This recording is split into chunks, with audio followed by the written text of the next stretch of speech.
Good morning guys, happy Tuesday सबैजनालाई। र आज चाहिँ मेरो डे अफ अनि म चाहिँ आज अलिक चाँडै उठेको थिएँ किनभने लुगाहरू धुनु थियो र उठेर चिया बनाएँ, लुगा हालेँ धुनु। अघि हालेको लुगा चाहिँ हुनु आँट्यो, 8 मिनट छ किनभने हाम्रो चाहिँ सेयरिङ हो यहाँनिर चाहिँ, त्यही भएर चाहिँ एकदमै बिजी हुन्छ, बिजी टाइमै पाउँदैन। हिजो बेलुकै लगाउनु भनेर भनेको टाइम नपाएर चाहिँ मैले बिहानै उठेर लगाएँ अनि चिया पनि रेडी भयो, चिया पिएँ। र कपडा सुकाउनु बाहिर जाँदाखेरि चाहिँ जग्गै छैन, कहाँ चाहिँ सुकाउनु होला, यस्तो भिड लुगा। त्यसपछि बाल्कनीबाट यसो तल हेरेँ। आज चाहिँ बिहान म छिटो उठेकोले गर्दा चाहिँ घाम पनि हल्का हल्का लागिरहेको थियो, राम्रो वेदर थियो र त्यो तर चाहिँ ड्युटी जानेहरू चहल पहल यताउति हिँडिरहेको थियो। कार लिफ्ट आउँछ नि त त्यो तल चाहिँ, त्यसपछि आएर भित्र आएर यो चाहिँ मेरो प्लान्ट केही छैन, 3टा 6वटामा 3टा चाहिँ अस्ति ओइल्यो फ्याँकिदियो। योहरू चाहिँ 6 महिना भयो मेरो रुमभित्रको भित्रै इन्डोर प्लान्ट अरे भनेर लिएर, योहरू पनि पहेँलो हुँदैछ अहिले चाहिँ। यो 3टा चाहिँ छ। त्यसपछि एकछिन बसेँ, अब डे अफ हो, मजाले खाना पकाएर खानु पर्यो।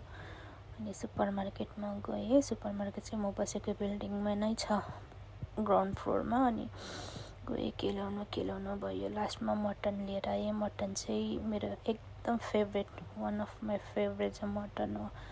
त्यहाँदेखि आएर मटनलाई मजाले धोइ पखाली गरेर चाहिँ फ्राई गरेँ कुकरमा। कुकर चाहिँ 5 लिटर रहेछ र म चाहिँ एक्लै मान्छेलाई चाहिँ एकदमै ठुलो समाजको कुकर जत्तिकै हो भयो यो चाहिँ। अनि पिरो त हाल्नै पर्यो है, म चाहिँ एकदमै चर्कै खान्छु पिरो चाहिँ। कुकर चाहिँ यो मैले पहिला फर्स्ट दुबई आउँदा चाहिँ किनेको थियो, अफरमा थियो। तर कोही बेला साथीभाइहरू हुन्छ भनेर चाहिँ राखिरहेको, कति भाँडा किन्नु पर्यो त्यसमा बसेर भनेर।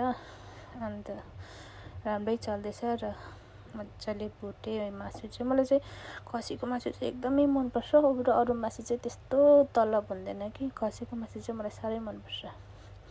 अन्त आज चाहिँ म चाहिँ हल्का ग्रेभी बनाएर खाने भनेर चाहिँ दहीको पालो आयो अनि दही हालेँ। हल्का खासै ग्रेभी बनाएर चाहिँ रोटीसँग खाने मेरो चाहिँ आज प्लानिङ थियो, तर मैले चाहिँ ग्रेभी चाहिँ ज्यादा हालेछु। तर पनि केही छैन, एक्लै खाने। त्यसपछि 2-3 सिटी लाउनको लागि छोडिदिएँ। त्यसपछि रेडी भयो अनि कराईमा ट्रान्सफर गरेँ मासु चाहिँ। लो हेर्नुहोस्, ग्रेभी चाहिँ कति ज्यादा भएछ। तर ठिकै छ है, एक्लै खाने त हो भनेर। फेरि मिठो चाहिँ मिठो भएको थियो, तर ग्रेभी साह्रै ज्यादा भएको थियो। मासु पनि पुरै गलेछ। त्यहाँदेखि मजाले खाएर चाहिँ